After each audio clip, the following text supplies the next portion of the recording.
Oek, oek, oek.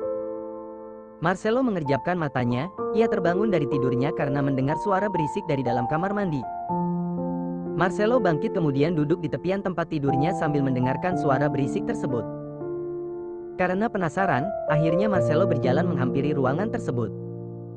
Nampaklah Sarah yang sedang berpura-pura kelelahan dengan bersandar di dinding kamar mandi. "Kamu kenapa, Sarah?" tanya Marcelo yang masih berdiri di depan pintu kamar mandi tanpa memiliki keinginan untuk menghampiri wanita itu. "Aku pusing dan perutku mual, sayang." "Tapi apa kamu tahu apa artinya ini?" jawab Sarah sambil tersenyum hangat menatap Marcelo yang nampak bingung. "Apa?" "Aku hamil, sayang. Coba lihat ini," ucap Sarah dengan wajah sumringah memperlihatkan tes pack bergaris 2 yang ia dapatkan dari sahabatnya, Keke. Sarah bangkit kemudian menghampiri Marcelo sambil menunjukkan tes pack tersebut ke hadapan Marcelo. Bukannya bahagia, raut wajah Marcelo malah berubah memerah. Ia marah, tetapi masih bisa ia tahan. "Kamu hamil? Bagaimana bisa? Selama ini aku selalu menggunakan pengaman saat berhubungan denganmu, Sarah. Bukankah kamu sudah tahu bahwa aku belum siap menjadi seorang ayah sebelum kita benar-benar sah menjadi suami istri? Tetapi, bisa saja pengamananmu bocor, sayang." "Nah, buktinya aku hamil sekarang," jawab Sarah. "Sayang, sebaiknya percepat pernikahan kita sebelum perutku semakin membesar, ya?" bujuk Sarah sembari memeluk lengan kekar lelaki itu. "Baiklah, akan kuurus semuanya." Setelah mengucapkan hal itu, Marcelo segera keluar dari kamarnya kemudian berjalan menuju ruang pribadinya. Sedangkan Sarah begitu bahagia ketika mendengar jawaban dari Marcelo. "Akhirnya, aku berhasil meyakinkannya. Aku tidak akan pernah menyia-nyiakan kesempatan ini lagi. Kesempatan ini tidak akan datang 2 kali dalam hidupku," gumamnya sambil menyeringai licik. Sementara itu di ruang pribadi Marcelo. "Ada apa, Tuan?" tanya Yu yang baru saja tiba di ruangan itu dengan wajah khas bangun tidurnya. Baru saja Sarah mengaku bahwa dia tengah mengandung anakku. Dia bahkan menunjukkan tes pack garis 2 itu kepadaku. Tapi, entah kenapa aku tidak mempercayai kata-katanya, "Yo."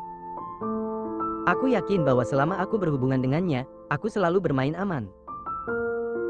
Aku minta selidiki wanita itu, apakah dia benar-benar hamil atau malah hamil tetapi anak orang lain. "Baik, Tuan. Akan segera saya selidiki," Keis sahut Yo. Sementara itu, di desa kelahiran Fatan. "Pak, maafkan aku yang terus menyusahkan dirimu," lirih Marisa dengan wajah sendu menatap Fatan. "Tidak apa-apa, Marisa. Aku malah senang karena bisa membantumu," sahutnya. Hari ini Fatan akan kembali ke kota. Ia masih harus melanjutkan pekerjaannya di sana. Walaupun sebenarnya ia tidak tega meninggalkan Marisa di tempat terpencil itu bersama sang ibu, Bu Nilam. "Pergilah, Nak. Marisa akan baik-baik saja di sini bersama ibu," ucap Bu Nilam. Setelah berpamitan kepada ibunya dan juga Marisa, Fatan pun segera berangkat. Kini tinggal Marisa dan Bu Nilam di rumah sederhana itu.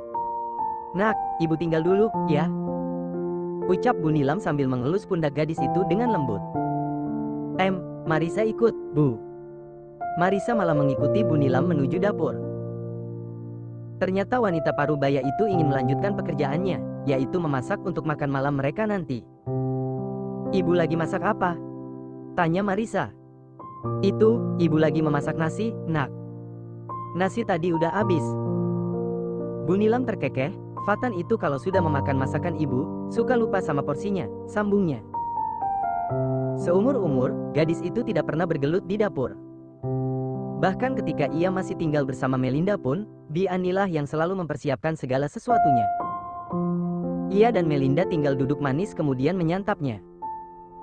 Namun, karena posisinya di sini sebagai orang yang hanya numpang hidup bersama ibundanya Fatan, ia harus bisa menempatkan diri di rumah itu. Marisa pun tidak segan belajar memasak di tungku bersama ibunya Fatan. "Nah lo, Bu. Apinya padam," ucap Marisa. "Tinggal ditiup aja, Nak." "Pakai itu," sahut Bu Nilam sembari menunjuk benda yang biasa ia gunakan untuk meniup api di tunggu. "Oh, ini. Gimana caranya?" Marisa mengambil benda itu dan Fuh. Uhuk. Uhuk. Marisa terbatuk-batuk karena bukannya berhasil menyalakan kembali api di tungku, malah ia yang terhisap asap dari tungku tersebut. Bu Nilam tergelak melihat Marisa yang terlihat lucu. Ia menghampiri gadis itu kemudian meraih benda yang sedang dipegang oleh Marisa. Begini, nak. Caranya. Bu Nilam mengajari gadis itu cara menghidupkan api di tungku tersebut. Fuh. Pelan-pelan saja. Marisa menganggukkan kepalanya, walaupun sebenarnya ia masih tidak mengerti bagaimana cara melakukannya dengan benar. Tak terasa, malam pun menjelang. Setelah menikmati makan malam sederhana ala Bu Nilam, Marisa duduk bersantai di dalam kamarnya. Ia menatap langit yang penuh dengan bintang melalui jendelanya yang masih terbuka. Di desa itu masih ada beberapa penduduk yang belum menggunakan listrik sebagai penerangan mereka. Mungkin karena faktor ekonomi atau mungkin mereka lebih suka hidup dengan seadanya. Marisa merasa tenang hidup di desa tersebut walaupun kadang rasa was-was itu sering melanda hatinya. Ia takut Tuan Marcelo menemukan keberadaannya kemudian membawanya kembali ke mansion. Bagaimana? Tanya Sarah dengan seseorang yang berada di seberang telepon. Cincin itu memang palsu, Nona Sarah. Dan kami sebagai pihak yang menjual perhiasan tersebut dapat memastikan kepada Anda bahwa cincin itu bukanlah buatan pengrajin kami, sahutnya. Wajah Sarah memerah, ia benar-benar marah setelah mendengar penuturan dari manajer toko perhiasan langganannya. Ia yakin sekali bahwa ini ada campur tangan dari gadis nakal itu. Baiklah, terima kasih. Nanti akan kuselidiki sendiri bagaimana cincin itu bisa tertukar dengan yang palsu. Sarah segera mematikan ponselnya kemudian bergegas menuju kamar Marisa. Kebetulan saat itu Marcelo tidak ada di mansion. Sekarang, lelaki itu lebih banyak menghabiskan waktunya untuk mencari keberadaan Marisa. Sarah membawa beberapa orang pelayan untuk membantunya menggeledah kamar gadis itu. Sebenarnya para pelayan itu menolak, tetapi setelah mendengar ancaman Sarah yang akan memecat mereka, mereka pun bersedia. Geledah kamar ini dan jangan ada yang terlewat sedikit pun. Baik, Nona. Para pelayan itu pun mulai menggeledah ruangan itu, begitu pula Sarah. Ia pun turut mencari keberadaan cincin berliannya yang asli. Setelah beberapa menit, Nona, apakah ini cincin yang Anda maksud? Ucap salah seorang pelayan yang berhasil menemukan sebuah cincin di antara tumpukan pakaian Marisa. Dengan menggebu-gebu Sarah menghampiri pelayan itu kemudian meraih cincin berlian yang dipegang olehnya. Benar. Ini punyaku. Marisa, Ark. Sarah sangat kesal, ia bahkan sampai berteriak di dalam ruangan itu dan membuat para pelayan ketakutan. Awas, kamu Marisa. Aku tidak akan pernah membiarkan dirimu bahagia di atas penderitaanku. Aku hampir saja kehilangan jariku gara-gara kamu, akan kutuntut kamu. Hardiknya sambil menggenggam erat cincin itu. Para pelayan tidak ada yang berani mendekat. Mereka berdiri di pojokan sambil menundukkan kepala. Sarah berbalik kemudian kembali memerintahkan para pelayan itu untuk membereskan kamar Marisa sama seperti semula. Bereskan kamar ini sama seperti sebelumnya. Dan kalian boleh kembali ke dapur, jika kalian sudah selesai membersihkannya, titah Sarah. Selang beberapa saat, akhirnya ruangan itu pun kembali bersih dan rapi sama seperti sebelumnya.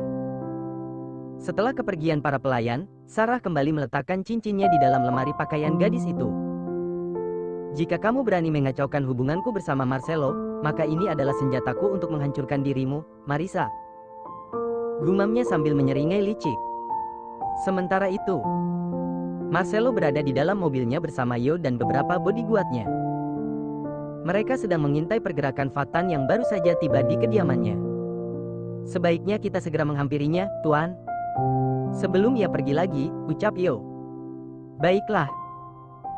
Yo segera keluar dari dalam mobil kemudian mempersilahkan Marcelo untuk melangkah lebih dulu, yang kemudian disusul oleh para bodyguard. Selamat siang, Fatan. Sapa Marcelo. Fatan terkejut bukan main. Namun ia sudah menduga hal ini sebelumnya. Fatan yang sedang merapikan bagasinya, segera berbalik dan menatap Marcelo. Selamat siang juga, Tuan Marcelo. Maaf, ada yang bisa saya bantu? Jawab Fatan sembari menyunggingkan sebuah senyuman hangat untuk lelaki itu. Namun, sayang bagi Marcelo itu bukanlah senyuman manis, melainkan senyuman mengejek yang sangat mengesalkan. Bawa dia masuk. Titahnya kepada para bodyguard. Para bodyguard itu pun segera menghampiri Fatan dan membawa lelaki itu memasuki rumahnya. Fatan sempat mengelak, tetapi tidak berhasil. Para bodyguard itu lebih gesit dari dirinya. Setelah para bodyguard berhasil membawa Fatan masuk ke dalam rumahnya, Marcelo dan Yo pun segera menyusul mereka. Lepaskan aku. Sebenarnya apa yang kalian inginkan dariku? Tegas Fatan. Marcelo menyeringai sambil berjalan melewati Fatan yang tubuhnya ditahan oleh para bodyguard. Lelaki itu melangkah menuju sofa kemudian duduk di sana dengan gaya santainya. Dan kini matanya menatap tajam ke arah Fatan. "Di mana Marisa?" tanya Marcelo, masih dengan senyuman yang tersungging di wajah tampannya. "Marisa? Bukankah dia anak Anda? Lalu kenapa mempertanyakan keberadaannya kepada saya?" jawab Fatan. "Jawab saja yang sejujurnya, Fatan. Kamu tidak ingin, kan wajahmu yang tampan itu harus babak belur karena pukulan para bodyguardku itu?" "Maafkan saya, Tuan Marcelo. Tetapi saya benar-benar tidak tahu apa yang Anda maksud." Marcelo mulai kehilangan kesabaran menghadapi dosen tampan itu. Ia bangkit dari tempat duduknya kemudian menghampiri lelaki itu dengan wajah memerah. "Kamu dari mana saja, Fatan? Kamu menghilang, tepat di hari Marisa meninggalkan mansionku. Dan kabar terakhir yang aku dengar, sebelum ia meninggalkan kota ini, Marisa sempat mengunjungi kampusnya." Fatan terkekeh dan hal itu membuat emosi Marcelo semakin memuncak. "Jangan pernah main-main denganku, Fatan. Kamu belum tahu siapa aku," tegasnya. Bukan seperti itu, Tuan Marcelo. Saya hanya merasa lucu ketika mendengar ucapan Anda bahwa kepergian saya bertepatan dengan hari kepergian Marisa dari mansion Anda. Bisa saja itu hanya kebetulan, kan, Tuan Marcelo? Jadi tidak sepatutnya Anda mencurigai saya seperti itu." Marcelo berbalik. Ia kembali melangkahkan kakinya menuju sofa yang ada di ruangan itu. Sedangkan Yo berjalan menghampiri Fatan kemudian. "Buk! Ah!" pekik Fatan ketika Yo memberikan sebuah pukulan ke perutnya. Marcelo hanya diam sambil memperhatikan Fatan yang meringkuk menahan sakit akibat pukulan Yo. Yo sudah tidak dapat menahan emosinya menghadapi Fatan yang terlalu bertele-tele ketika ditanya oleh bosnya. "Sudahlah, Fatan. Sebaiknya katakan saja yang sebenarnya." "Jangan berkelit," ucap Marcelo sembari mengangkat sebelah kakinya kemudian meletakkannya ke atas kaki yang satunya. Wajahnya kembali dingin menatap Fatan yang masih meringis menahan sakit. "Walau Anda bunuh pun, saya akan tetap mengatakan hal yang sama, Tuan Marcelo. Beberapa hari yang lalu saya menjenguk ibu saya dan saya tidak tahu menahu soal Marisa," jawabnya. Marcelo memijit pelipisnya dengan mata terpejam. Sekesal apapun dirinya terhadap lelaki yang tengah berdiri di hadapannya, ia masih punya hati dan tidak sekejam itu menyiksa bahkan membunuh orang lain hanya karena ingin menemukan gadis kesayangannya. Sepertinya dia tidak akan pernah mengakuinya. "Yo, sebaiknya kita pergi dan selidiki semuanya sendiri." Marcelo bangkit dari tempat duduknya. "Tapi kamu harus ingat, Fatan. Aku akan membuat perhitungan denganmu jika benar kamu memiliki andil atas hilangnya Marisa," sambungnya. Marcelo melangkah keluar dari ruangan itu dan disusul oleh para bodyguardnya. Sedangkan Yo masih berdiri tepat di hadapan Fatan dengan tatapan tajam menatap lelaki itu. "Tuan Fatan, saya bisa saja menjadi lebih garang daripada Tuan Marcelo. Saya sudah tahu bahwa Anda ikut berperan atas hilangnya nona kami. Tapi, sayangnya saya masih belum tahu, kemana Anda menyembunyikan gadis itu. Dan jika saya sudah menemukannya, maka Anda harus bersiap mendapatkan bonus dari saya." Yo menyeringai licik sembari menepuk pipi Fatan. Dan setelah itu, ia pun segera menyusul Big Boss-nya yang sudah menunggu di dalam mobil. Fatan terdiam sembari memperhatikan Yo yang keluar dari rumahnya. Kini hatinya bimbang dan takut untuk berurusan lebih jauh lagi kepada orang-orang berkuasa itu. Namun, ia sudah terlanjur ikut campur dan tidak mungkin jika ia harus menyerah dan mengembalikan Marisa kepada Marcelo. "Ya, Tuhan. Apa yang akan terjadi padaku jika mereka tahu bahwa akulah orang yang sudah menyembunyikan Marisa," gumamnya. Sementara itu di dalam mobil Marcelo. "Yo, bagaimana penyelidikanmu tentang Sarah?" Tatapan Marcelo fokus ke depan, menatap punggung Yo yang sedang menyetir mobilnya. "Sudah ada sedikit titik terang, Tuan Marcelo. Dan hari ini, saya akan menemui salah satu teman Nona Sarah yang mengetahui secara pasti kebohongan yang sudah diciptakan oleh wanita itu, sahut Yo. Marcelo menghembuskan napas panjang dan kini wajahnya terlihat sedikit lebih tenang. Sebuah senyuman tipis tersungging di sudut bibirnya.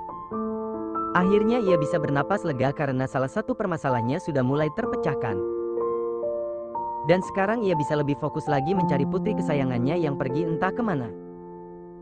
Sebaiknya cepat selesaikan, Yo. Agar aku bisa memutuskan yang terbaik untuk hidupku. Tentu saja, Tuan. Selang beberapa saat, akhirnya mobil yang dikemudikan oleh Yo pun tiba di halaman mansion. Setelah memastikan Tuan Marcelo masuk ke dalam mansion megahnya, Yo kembali melajukan mobilnya menuju sebuah restoran ternama. Seperti yang sudah Yo katakan sebelumnya, bahwa hari ini lelaki itu ingin menemui salah satu teman Sarah. Yo sudah membuat janji kepada wanita itu sebelumnya dan sekarang dia sudah menunggu kedatangan Yo di restoran tersebut. Sambil melajukan mobilnya, Yo sudah beberapa kali melirik jam tangan mewahnya. Ia tidak ingin wanita itu menunggunya lebih lama lagi. Apalagi wanita itu tengah hamil muda. Setibanya di tempat yang sudah dijanjikan, Yo segera menemui wanita itu. Ia tersenyum kecut ketika Yo berjalan menghampirinya. Sebenarnya lelaki itu terlihat keren, tetapi karena wanita itu sedang di dalam tekanan, ia merasa Yo terlihat mengerikan seperti malaikat pencabut nyawa. Selamat siang, Nona Keke. Itu nama Anda, bukan? Sapa Yo seraya mengulurkan tangannya. Ya, Tuan, sahutnya dengan gemetar. Yo tersenyum, kemudian menarik sebuah kursi dan duduk di sana sambil menatap kedua bola mata Keke yang nampak berkaca-kaca. Tenang saja, Nona Keke. Saya berjanji tidak akan menyakiti Anda, asalkan Anda bersedia membantu kami.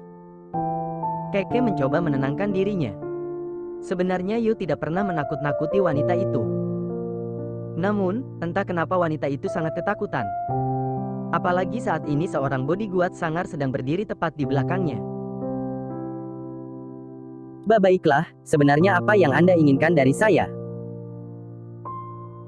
Tanya Keke. Ini tentang kehamilan Nona Sarah. Tidak perlu saya jelaskan, sepertinya Anda sudah paham apa maksud saya. Tiba-tiba wanita itu menangis histeris sambil memohon kepada Yo untuk tidak menyakitinya. Iya, Tuan. Saya mengaku bahwa tes pack itu adalah milik saya. Dan Sarah rela membayar saya asalkan saya bersedia memberikan tes pack itu kepadanya, tutur Keke dengan air mata yang berlinang. Yo tersenyum puas kemudian menepuk pundak wanita itu dengan lembut.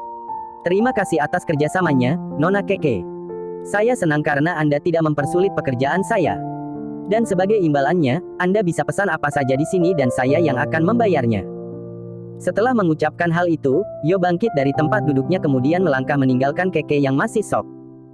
Sedangkan bodyguard yang sejak tadi berdiri di belakang Keke, segera menyusul Yo. Hufat.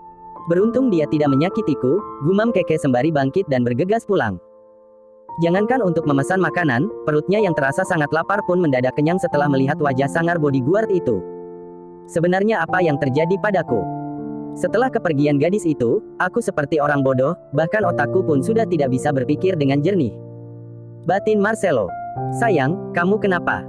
Tanya Sarah ketika menyaksikan Marcelo yang terdiam di depan cermin sambil menatap bayangannya sendiri. Sarah berjalan menghampiri Marcelo kemudian memeluknya dari samping. Ia memperhatikan bayangan dirinya dan lelaki itu di dalam cermin. Mereka terlihat sangat cocok dan serasi. Yang satu tampan dan yang satunya cantik juga seksi. Lepaskan aku, Sarah. Sebaiknya tinggalkan aku ingin sendiri. Marcelo melerai pelukan Sarah, kemudian melangkah menghampiri tempat tidur. Ia duduk di sana sambil bersandar. Sarah tidak akan pernah menyerah begitu saja. Ia kembali menghampiri lelaki itu dan duduk di sampingnya. Sarah meraih tangan Marcelo kemudian meletakkan tangan kekar itu di atas perutnya. Marcelo menoleh kepada wanita itu dengan wajah malas. Ia kesal karena Sarah masih tidak mengerti dengan apa yang dikatakannya barusan. Tidakkah kamu ingin bermain bersama putra pewarismu, sayang? Ucap Sarah. Heh. Marcelo terkekeh pelan sambil menarik tangannya dari perut Sarah. Pewarisku. Apa kamu benar-benar yakin bahwa anak itu adalah milikku, Sarah? Seketika wajah Sarah memerah. Ia sangat kesal ketika Marcelo mengucapkan hal itu. Jadi, kamu masih belum bisa mempercayai kata-kataku, Marcelo? Tanya Sarah dengan wajah kesal. Tentu saja, Sarah. Selama ini aku selalu bermain aman bersamamu. Dan secara tiba-tiba kamu menyatakan bahwa dirimu sedang hamil. Itu benar-benar tidak lucu, ungkapnya. Marcelo bangkit dari tempat itu dan meninggalkan Sarah yang masih kesal kepadanya. Sambil terus menggerutu, Marcelo berjalan menuju ruangan pribadinya. Hingga ia bertemu dengan Yo yang memang sedang mencari-cari keberadaannya. Tuan Marcelo, kebetulan sekali. Yo membukakan pintu ruangan pribadi Marcelo dan membiarkan Big Boss-nya itu masuk terlebih dahulu. Bagaimana? Tanya Marcelo sembari duduk di kursi kesayangannya. Yo tersenyum puas kemudian menyerahkan sebuah ponsel yang berisi hasil rekaman percakapannya bersama Keke kepada lelaki berkuasa itu. Apa ini? Tanya Marcelo sembari melirik Yo yang masih berdiri di depan meja kerjanya. Coba saja Tuan dengarkan, ucap Yo. Marcelo pun segera memutar hasil rekaman itu kemudian mendengarkan dengan seksama percakapan yang terjadi antara Yo dan Keke di ponsel tersebut. Sekarang giliran Marcelo yang tersenyum puas karena feelingnya tentang kehamilan Sarah adalah benar. Sarah hanya ingin menjebaknya agar ia segera menikahi wanita itu. Good job, Yo. Aku benar-benar puas dengan hasil kerjamu, tuturnya. Tapi, ucapan Yo terhenti, ia tidak sanggup jikalau harus mengatakannya secara langsung kepada Marcelo. Ia meraih ponsel yang tadi ia serahkan kepada lelaki itu dan memperlihatkan sebuah video yang selama ini tidak pernah mereka ketahui. Coba lihatlah ini, Tuan. Marcelo pun kembali fokus pada layar ponsel tersebut. Tiba-tiba saja wajah Marcelo berubah menjadi merah padam. Ia sangat marah karena merasa dipermainkan oleh wanita itu. Apa-apaan ini, Yo? Geramnya. Maafkan saya, Tuan. Saya hanya ingin Anda tahu siapa Nona Sarah sebenarnya, sahut Yo. Siapa lelaki ini? Tanya Marcelo dengan wajah kesal. Dia adalah seorang produser, di mana Nona Sarah pernah bekerja sama dengannya. Marcelo mengacak rambutnya dengan kasar. Ia benar-benar tidak menyangka bahwa Sarah adalah wanita yang rela melakukan apa saja untuk kepentingan dirinya sendiri. Panggil wanita itu dan perintahkan para pelayan untuk mengemasi barang-barangnya. Titahnya. Baik, Tuan. Yo beranjak dari ruangan itu menuju kamar Marcelo, di mana Sarah masih berada di ruangan itu. Ketika Yo membuka pintu kamar tersebut, nampak Sarah dengan wajah frustrasi di atas tempat tidur. Bantal dan guling berserak di lantai kamar. Ternyata wanita itu meluapkan kekesalannya dengan melemparkan barang-barang yang ada di sampingnya. Mau apa kamu kesini? Tanya Sarah dengan kasar. Nona Sarah, Tuan Marcelo ingin Anda segera menemuinya, sahut Yo. Benarkah? Sarah memicingkan matanya sambil memikirkan apa yang akan dibahas oleh lelaki itu. Dan entah mengapa feelingnya mengatakan bahwa ini bukanlah kabar baik untuknya. Sebaiknya Anda segera menyusulnya, Nona. Sarah pun segera bangkit dari tempat tidur kemudian berjalan menuju ruangan pribadi Marcelo dengan langkah gontai. Sedangkan Yo segera memerintahkan para pelayan untuk mengemasi barang-barang milik Sarah. Setibanya di depan ruangan itu, perlahan Sarah mulai membuka pintu dan menyaksikan Marcelo yang sedang duduk di kursi kesayangannya dengan wajah memerah. Sayang, sapa Sarah sembari masuk ke dalam ruangan itu kemudian duduk tepat di hadapan Marcelo. Ia menyunggingkan sebuah senyuman manis agar lelaki itu luluh padanya. Namun, semanis apapun senyuman itu, tidak akan bisa meluluhkan hatinya untuk saat ini. Aku sudah tahu semuanya, Sarah. Sebenarnya saat ini kamu tidak sedang mengandung dan tes pack itu bukanlah milikmu, melainkan milik sahabatmu, benar, kan? Apa? Bicara apa kamu, sayang? Saat ini aku memang sedang mengandung anakmu dan tes pack itu adalah milikku. Percayalah. Wajah Sarah panik dan ia bahkan tidak bisa menyembunyikan kepanikannya dari Marcelo. Tidak usah mengelak, Sarah. Akui saja, dengan begitu kamu tidak perlu mempermalukan dirimu lebih jauh lagi, tutur Marcelo. Demi Tuhan, sayang. Aku. Dengarkan ini. Marcelo melemparkan ponsel milik Yo yang berisi percakapan antara asistennya itu dan Keke ke atas meja dan kini ponsel itu berada tepat di depan Sarah. Dengan tangan gemetar, ia meraih ponsel itu kemudian mendengarkan isi rekaman itu. Keke. Air mata Sarah meluncur di kedua belah sudut matanya. Dan sekarang ia tidak bisa berkilah lagi kepada lelaki di hadapannya.